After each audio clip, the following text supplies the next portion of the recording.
আদিবাসী ন্যায় অধিকাৰৰ হকে প্ৰাণ আহুতি দিয়া তথা ব্ৰিটিছৰ বিৰুদ্ধে আন্দোলন গঢ়ি তোলাৰ লগতে মহান আদিবাসী জাতীয় পিতা তথা ৰাষ্ট্ৰীয় বীৰ শ্বহীদ বিৰছা মুণ্ডাৰ 149 সংখ্যক জন্ম জয়ন্তী উপলক্ষে শুক্ৰবাৰে ওদালগুৰি জিলাৰ পানেৰীত সদৌ অসম আদিবাসী ছাত্ৰ সন্থা পানেৰী আঞ্চলিক সমিতিৰ উদ্যোগত আৰু বিভিন্ন দল সংগঠনৰ সহযোগত সমূহ ৰাইজে বন্তি প্ৰজ্বলন কাৰ্যসূচী অনুষ্ঠিত কৰে।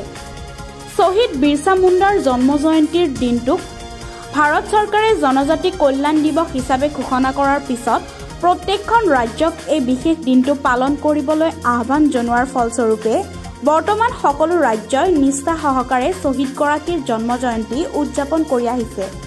লগতে তেখেতৰ নামত বিভিন্ন জনজাতি কল্যাণমূলক আঁচনিও চৰকাৰে গ্ৰহণ কৰিছে বুলি সংবাদ মাধ্যমৰ জৰিয়তে কয় বিকন ডেকাই।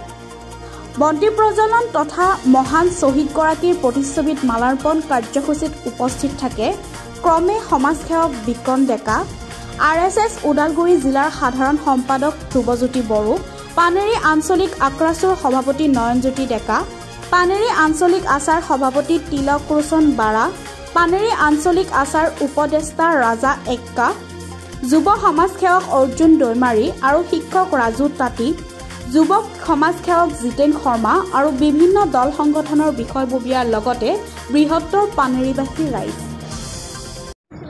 মই আজি এই পবিত্ৰখনত যিসকল ব্যক্তিয়ে ভগৱান বীৰ বিৰছা মুণ্ডাৰ তো আজি প্ৰতিমূৰ্তিত তো চাকি বন্তি জ্বলাই তো মাল্যাৰ্পণ কৰাৰ এটা কাৰ্যসূচী ল'লে।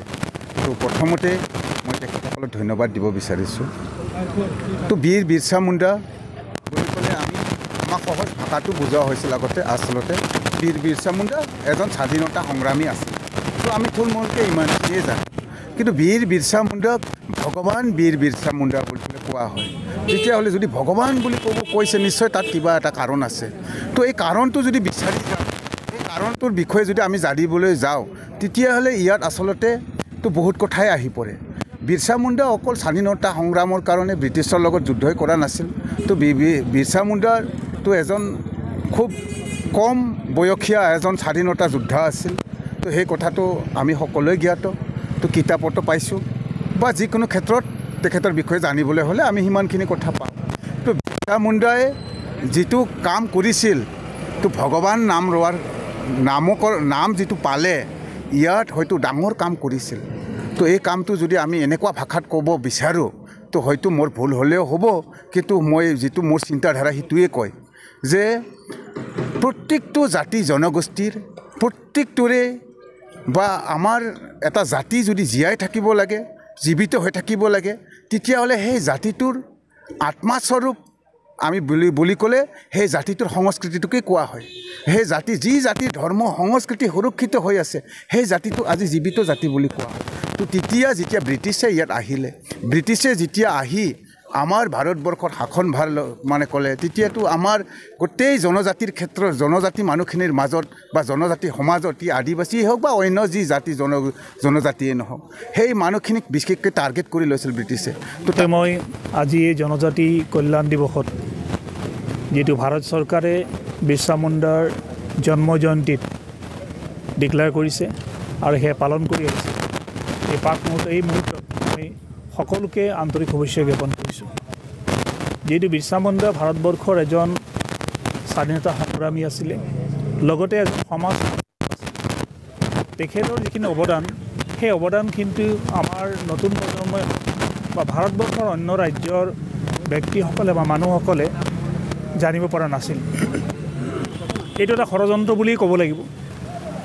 আৰু তাৰ পৰৱৰ্তী কালত এই চৰকাৰখনে আহি যে বিৰছা মুণ্ডাক সমাজৰ মাজলৈ ওলাই আনিলে, কিন্তু বিৰছা মুণ্ডাক ঝাৰখণ্ড বা ছত্তীশগড় হওক বা উৰিষ্যা হওক, সেইটো গোটেই অঞ্চলত মানে ভগৱানৰূপে পূজা কৰে। কাৰণ তেখেতৰ সমাজৰ প্ৰতি যিটো অৱদান বা তেখেতৰ আমাৰ স্বাধীনতা সংগ্ৰামৰ প্ৰতি যিটো অৱদান, সেই অৱদান সকলো যেন পাহৰি গৈছিলে আমাৰ পৰৱৰ্তী আগৰ চৰকাৰবিলাকে। কাৰণ যিবিলাক আমাৰ পাঠ্যপুথিত আছিলে, পাঠ্যপুথিত এইবিলাক বস্তু নোহোৱা কৰি দিয়া আহিছিলে।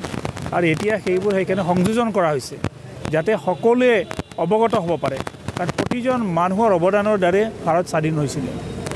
আৰু তেখেতে ব্ৰিটিছ চৰকাৰে বহুত নিষ্ঠুৰভাৱে তেখেতক অত্যাচাৰ কৰিছিলে তেখেতক আৰু তেখেতে জেলৰ ভিতৰত মৃত্যুবৰণ কৰিব লগা হৈছিলে তেখেতক ভাতৰ লগত আৰ্ছেনিক দি পেলাই হত্যা কৰা হৈছিলে গতিকে 13 বছৰ ধৰি সেই অঞ্চলত তেখেতে স্বাধীনতা সংগ্ৰামৰ আঁত ধৰিছিল গোটেই জনজাতি যিখিনি মানুহ আছে তেখেতসকলক সংগ্ৰামৰ প্ৰতি উদ্বুদ্ধ কৰি তুলিছিল আৰু আগবঢ়াই নিছিল যাতে আমাক ভাৰতবৰ্ষত ব্ৰিটিছে স্বাধীন কৰি দিয়ে গতিকে তেনে এজন ব্যক্তিক আমি শ্ৰদ্ধাৰে সোঁৱৰিছোঁ আজি এই মুহূৰ্তত আৰু মই ভাবোঁ কাৰণ মানুহ হিচাপে আমি প্ৰত্যেকজন মানুহক সন্মান জনাব লাগিব কাৰণ আমি দেখি ভগৱানৰ সৃষ্টি হিচাপে মানুহবিলাকে প্ৰত্যেকজন মানুহৰ মাজত এটা শক্তি থাকে সেই শক্তিক আমি পূজা কৰিব লাগিব শ্ৰদ্ধা জনাব তেখেতৰ জন্ম জয়ন্তী সেইখিনি দিন সেইটো চৰকাৰে এটা সেই দিনতে ঝাৰখণ্ডৰ ৰাজ্য গঠন কৰা হৈছিলে কিন্তু পৰৱৰ্তী কালত যিবিলাক চৰকাৰ আহিলে সেই চৰকাৰবিলাক ঝাৰখণ্ডক সেই মৰ্যাদা দিব নোৱাৰিলে